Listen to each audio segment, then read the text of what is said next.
Parliament میں جو میں نے باتیں سنی، میں اسی سارے منظر کی عکاسی کر رہا تھا اپنے ذہن میں.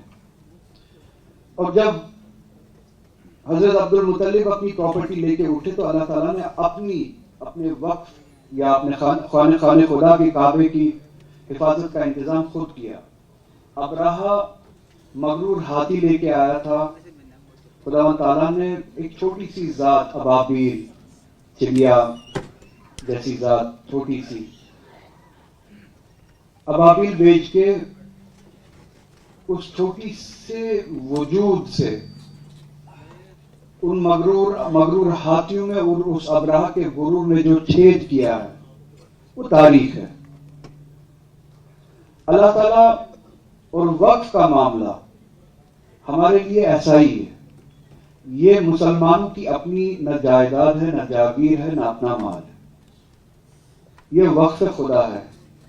یہ ہم نے خداوند تعالیٰ کے نام پہ وقف کیا ہے، جس سے بھی کیا ہو.